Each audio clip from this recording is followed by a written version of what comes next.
ये बात कुरान की है। कहाँ है वो अल्लाह जिसे मोहम्मद के ज़माने में किसी ने नहीं देखा और जो हमारे खुदाओं के सामने खड़े होने की हिम्मत रखता हो? ये बात है नबी के परदादा हाशिम की। मक्का वालों में हूँ। हाशिम अब्दुल मन्नाफ का बेटा और हम अल्लाह के घर के मुहाफिज हैं।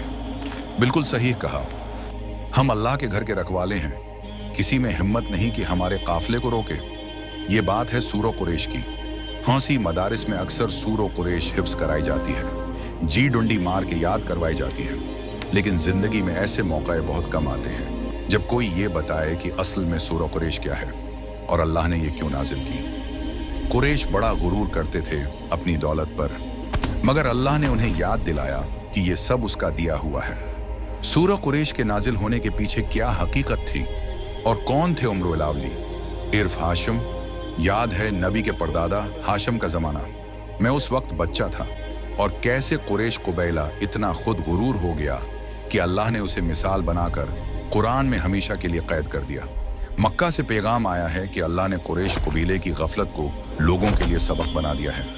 और सबसे ज्यादा अहम यह है कि 1400 साल पहले नाजिल हुई इस सूरह का आज हमारी जिंदगी में क्या काम है, ये हम जानेंगे उस वीडियो में।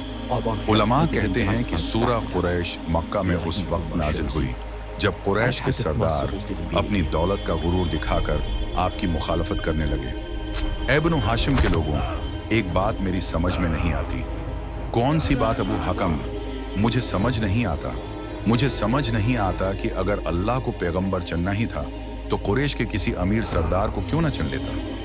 पूरे मक्का में बनो हाशिम का यही मुफलिस शख्स मिला अल्लाह को। सही बात है, अल्लाह किसी सरदार को नबी बना देता। और जब इन लोगों का गुरूर और तकब्बुर हद से तजावुज कर गया, तब अल्लाह सुब्हाना व तआला ने उन्हें याद दिलाने के लिए कि क्या थी उनकी हैसियत, क्या था उनका मकाम।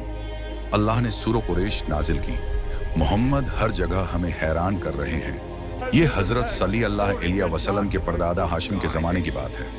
ये वो दूर था जब मक्का कहत का शिकार था। आबादी कम थी और उसके बावजूद लोग भूख से बलक रहे थे। उनकी हर सांस खुद में एक सवाल थी।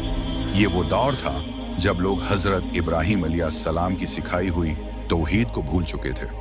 मक्का बद परस्ती और शर्क का गढ़ बन चुका था। काबा के अंदर और उसके इर्द गिर्द 360 बत रख दिए गए थे। दिन रात लोग इन बत्तों की इबादत करते, उन्हें अल्लाह तक अपनी बात पहुंचाने का वसीला समझते। ऐ हबल, हमारी दुआओं का वसीला बन। ऐ हबल, बच्चे भौंक से मर रहे हैं, रहम कर, रहम। ये दौर इतना मुश्किल था कि लोग ख्वाबों में भी रोटियां देखते थे। कुल मैंने एक ख्वाब देखा। हम दोनों बैठे थे, पेट भर कर रोटी खा रहे थे और फिर सैर करके ठंडा पानी पिया। वक्त अपनी रफ्तार से बहता रहा। मक्का वाले अपने देवताओं की इबादत करते रहे। वो दिन रात भीख मांगते, इबादत करते, दुआ करते कि हमारी दुआ अल्लाह तक पहुंचा दे, हबल की शान सलामत रहे। मगर उनका कोई भी देवता काम न आया। आहिस्ता आहिस्ता इंसान और जानवर मरने लगे। फिर एक उम्मीद जागी, एक आवाज उठी, अरे ये कौन है? अब्दुल हाशिम काबा के सरदार आ रहे हैं। हाशिम दौर दराज इलाकों का सफर करके अपने लोगों के लिए खुराक ले आए। जो खजूरें मेरे लिए भी थीं, वो प्यासों की प्यास बुझाती थीं। भूखों को अपने हाथ से रोटी तोड़कर खिलाया। अपने लोगों की खिदमत में उन्होंने दिन रात एक कर दी, लेकिन फिर भी भूख के बादल उन पर मंडलाते रहे। हाशिम, कुछ दिन तो गुजर जाएंगे, लेकिन तुम्हें इस मुश्किल का मुकम्मल इलाज निकालना होगा। मुकम्मल इलाज यानी मक्का को ऐसा मंसूबा चाहिए था जिससे ये कहत और भूख हमेशा के लिए खत्म हो जाए। हाशिम सुबह शाम मंसूबा बनाते रहे, अपने लोगों की फिक्र में घलते रहे। वो जगह जगह जाकर बड़ों से राय लेते कि शायद कोई रास्ता निकल आए। मैं अपने लोगों को इस हाल में नहीं देख सकता। आप सब बुजुर्ग हैं मक्का के, कोई रास्ता दिखाइए। लेकिन कोई भी इस मुश्किल से निकलने का हल न दिखा सका। हमारी समझ में कुछ भी नहीं आ रहा था कि हम इस मुसीबत से कैसे निकले। इस इलाके के बारे में तुम तो जानते हो, मक्का एक रेतीला इलाका था। वहां न फल पैदा होते थे, न सब्जियां, न सोने की कानें, न ही हीरे। चारों तरफ सिर्फ रेत थी और मिट्टी भर भूखे लोग। वो करते भी तो क्या, वक्त यूं ही गुजरता रहा। न जाने कितनी जिंदगियां मौत के हवाले हो गईं। हाशिम गौर और फिक्र में डूबे रहे। फिर एक दिन उन्हें ख्याल आया कि मक्का वालों की सबसे बड़ी ताकत अल्लाह का घर काबा है। ये मैंने पहले क्यों नहीं सोचा? ये तो सबसे बड़ी ताकत है। इसी काबा के नाम को इस्तेमाल करके वो मक्का का पहला तिजारती सफर करेंगे। कबीले वालों, हम कारोबार करेंगे, सर्दियों में यमन का सफर करेंगे और गर्मी में शाम का। ये क्या कह रहे हैं? ये तो ताजब है। ये बात तो कभी सुनी नहीं। हाशिम का ये ऐलान असल में मौत का पैगाम भी था, क्योंकि इतने बड़े और नया कदम उठाने की हिम्मत आज तक किसी ने नहीं की थी। ये बात है, क्या ये ऐसी बात नहीं जैसे हम खुद अपनी मौत को दावत दे रहे हों? हाँ बिल्कुल, पागलपन है, पागलपन। शाम ढलते ही डाकू हमारा माल लौट लेंगे और हमें कत्ल कर देंगे। कबीले वालों की ये बातें सुनकर हाशिम मुस्कुरा दिए। उन्होंने सबको समझाया कि परेशान होने की कोई बात नहीं। हम उस बेत अल्लाह के मुहाफिज हैं, हम पर कोई हाथ नहीं डाल सकता। बिल्कुल सही है कहा। हाशिम ठीक कहता है, हम पर कोई हाथ नहीं डाल सकता। हम हैं कुरैश। असल में उस जमाने में काबा के अंदर 360 बत रख दिए गए थे। ये बत मुख्तलिफ इलाकों के मुख्तलिफ कबाइल के थे और हर कबीला अपने बत की इबादत करने के लिए साल में कम से कम एक बार मक्का जरूर आता था। इस बार देखना, लात और अज़ा मेरे तोहफे से खुश हो जाएंगे। खास तोहफा लाया हूं उनके लिए। हाँ, क्यों नहीं? अगर कोई कुबैला कुरैश के काफिले पर हमला करता तो उसे ये खौफ जरूर रहता कि कहीं कुरैश वाले उनके बत को नुकसान न पहुंचा दें या काबा से बाहर न फेंक दें, क्योंकि आखिरकार वो साल में कम से कम एक बार अपने बत की इबादत के लिए मक्का ही आते थे। अगर किसी ने जरात भी की तो कबीले के बत को वापस ले लिया जाता। हाँ बिल्कुल। जब ये बात सबको समझ में आ गई तो चंद ही दिनों में सफर की तैयारी मुकम्मल हो गई। सफर लंबा है मेरे बेटे। बाबा आप फिक्र ना करें, मैं जल्द वापस आ जाऊंगा। बस इजाजत दें। सर्दियों में यमन और गर्मियों में हज करके वापस आए, मैं शाम की तरफ जाते और अगर रास्ते में किसी डाकू से मुलाकात हो जाती तो वो कहते, नहीं जानते क्या, हम बीत अल्लाह के रखवाले हैं। ये बात सुनकर डाकू शर्मिंदगी और खौफ से सहम जाते। मुझसे बहुत बड़ी गलती हो गई, माफ कर दीजिए। कोई बात नहीं, लेकिन आगे से ख्याल रहे। इस तरह काबा में होने की वजह से कुरैश बेखौफ होकर सर्दी और गर्मी के सफर करते रहे। देखते ही देखते मक्का एक कारोबारी मरकज बन गया। लोग खुशहाल और अमीर हो गए। इन लंबे सफर की वजह से कुरैश को दुनिया का इतना तजर्बा हासिल हुआ कि वो बाकी कबाइल से पैसों और इल्म के मामले में बहुत आगे निकल गए। उनके ताल्लुकात कई मुल्कों के बादशाहों से कायम हो गए। उसी दौरान उन्होंने कैलीग्राफी यानी रस्मुल खत सीखा, जिसे बाद में कुरान मजीद को लिखने के लिए इस्तेमाल किया गया। ये रस्मुल खत उन्होंने सर्दी और गर्मी के सफर के दौरान सीखा। हाशिम अल्लाह के महबूब हो गए, लेकिन ये सर्दी और गर्मी के सफर का सिलसिला जारी रहा। देखते ही देखते चंद ही सालों में मक्का इतना बड़ा कारोबारी मरकज बन गया कि यमन के हुक्मरान इब्राह ने हाथियों की फौज के साथ मक्का पर हमला करने का फैसला कर लिया। उसने इरादा किया कि वो अल्लाह के घर को तोड़ दे, क्योंकि वो चाहता था कि मक्का की जगह यमन कारोबार का मरकज बन जाए। जब अल्लाह सुब्हाना व ताली ने आपको नबूद का हुक्म दिया तो यही कुरैश अपने माल के जोर पर मुखालफत करने लगे। तब अल्लाह सुब्हाना ने सूरह कुरैश नाजिल की ताकि उन्हें याद दिलाया जा सके कि वो कभी भूख से मर रहे थे। अल्लाह ने उन्हें अपने घर की वजह से इतनी बड़ी इज्जत दी। वो इतने मुअज़्ज़िज़ हुए कि कुरैश वालों का मेरे दरबार में हमेशा इस्तकबाल होता रहा।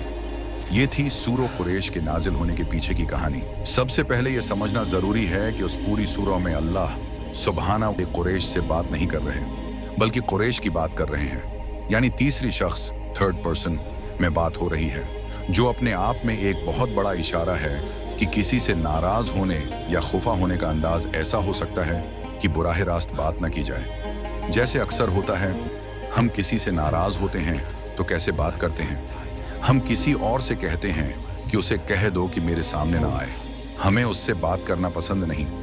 इसी तरह अल्लाह सुब्हाना वो इस पूरी सूर में तीसरी शख्स में बात कर रहे हैं। दूसरा नुक्ता ये है कि यहाँ किसी एक इंसान की बात नहीं हो रही, बल्कि पूरी कौम की बात हो रही है।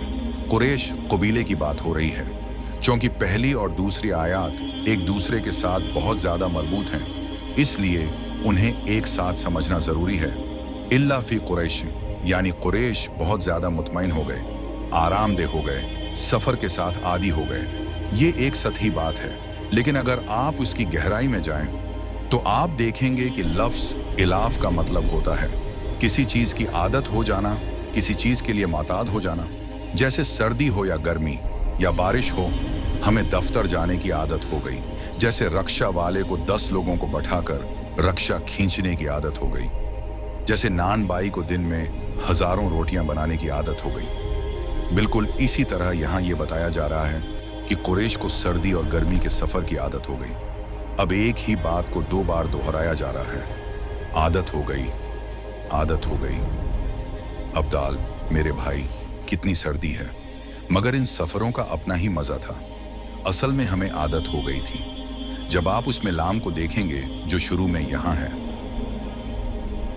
और उसके 2 मतलब होते हैं। पहला मतलब यह है कि बड़ा ताज्जुब जाहिर किया जा रहा है। अल्लाह तब ताज्जुब के साथ कह रहे हैं, ताज्जुब है, इतनी आदत हो गई कि वो अल्लाह को ही भूल गए। ये पहली बात थी। और अब देखते हैं उसका दूसरा मतलब। कुरैश को सर्दी और गर्मी के सफर की आदत हो गई थी। उसकी वजह से उन्हें चाहिए था कि वो अपने रब की इबादत करें, उसकी इबादत करें जो इस घर का मालिक है, काबा का मालिक है, बीत अल्लाह का मालिक है। जब हम इस आयत पर गौर करते हैं तो देखते हैं कि रहला का मतलब है सफर और शिता यानी सर्दी। अब सोचने की बात यह है कि यहाँ अल्लाह ने ये क्यों कहा कि सर्दी और गर्मी के सफर की आदत हो गई। अल्लाह ये भी कह सकते थे कि गर्मी और सर्दी के सफर की आदत हो गई, लेकिन यहाँ खास तौर पर कहा जा रहा है सर्दी और गर्मी, ताकि हमें सबक मिले कि सर्दियों में न सिर्फ दिन छोटे होते हैं बल्कि रातें लंबी होती हैं। बहुत सारी सब्जियां और फसलें नहीं उगती। अक्सर लोगों के काम भी थम जाते हैं। चोरी चुकारी का खतरा भी बढ़ जाता है। सर्दियां एक मुश्किल वक्त होती हैं, लेकिन अल्लाह सुब्हाना ने उन्हें हिफाजत में रखा, हर खौफ से महफूज रखा, रोजी दी।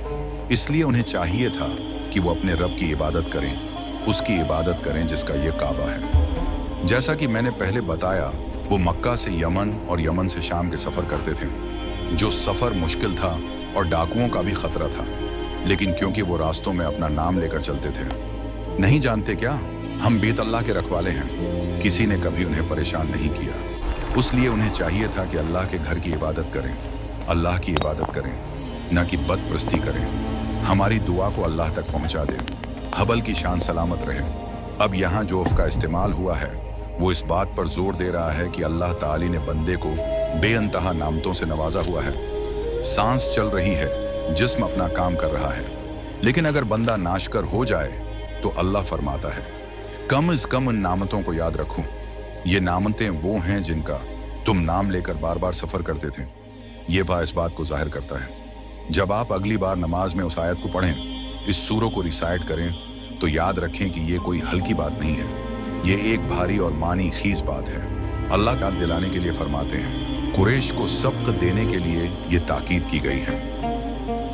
तुम्हें इतनी नामतें दी गई, इतना एहसान किया गया और तुमने उसे भला दिया। तुम्हें चाहिए था कि उसकी इबादत करते, उस रब की जिसके नाम पर तुम इतने बड़े बन गए। काबा के रखवालों का मेरे दरबार में हमेशा इस्तकबाल होता है। अब जब हम की सीरत देखेंगे, पूरी जिंदगी देखेंगे और हजरत इब्राहीम अलैहिस्सलाम की जिंदगी को भी देखेंगे, तो आपको पता चलेगा कि सारा मामला, सारा राज इसी तीसरी आयत में छिपा हुआ था। आपने अपनी पूरी जिंदगी इस बात पर लगाई कि बंदा अपने रब की इबादत करे, एक तौहीद पर कायम रहे, एक रब की इबादत करे। अल्लाह और बंदे के दरमियान कोई और नहीं। बंदे को अपने हाथ फैलाने हैं, अपने रब से दुआ मांगनी है। बीच में ये सोचना ही नहीं कि मेरी बात रब तक कैसे पहुंचेगी।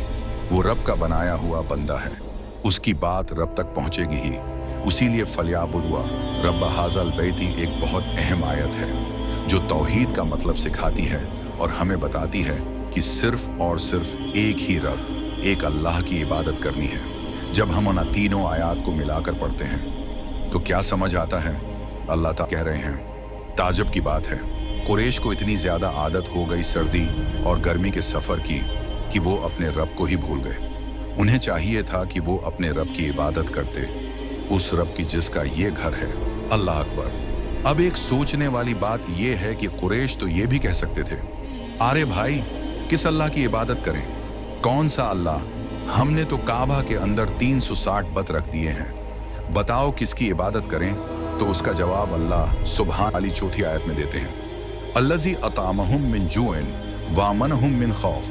यहाँ पर लफ्ज़ जुआ दरअसल शदीद भूख, एक्सट्रीमी हंगर यानी इंतहाई भूख के लिए इस्तेमाल हुआ है, और खौफ यानी खतरा, किसी भी खतरे का।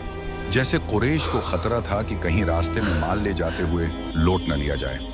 अब इस पूरी आयत को एक बार जल्दी समझें। कुरैश बहुत ज़्यादा मुतमईन और आरामदेह हो गए सर्दी और गर्मी के सफ़र से, क्योंकि ये सफ़र मुश्किल था।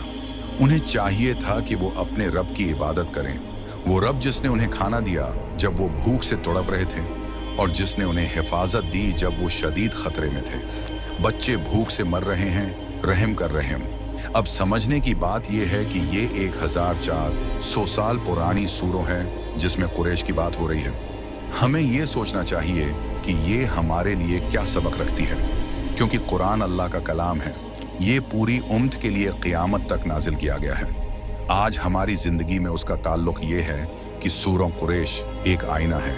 ये हमें सिखाती है कि जब अल्लाह तुम्हें नामत देता है और तुम गफलत का शिकार हो जाते हो, तो तुम असल में कुरैश की कौम वाले रास्ते पर चलने लगते हो। मसलन आज से 5, 10, 15 साल पहले शायद आप जिस प्लेट में खाना खा रहे हैं उसे खरीदने की इस्तिताअत आपके पास नहीं थी।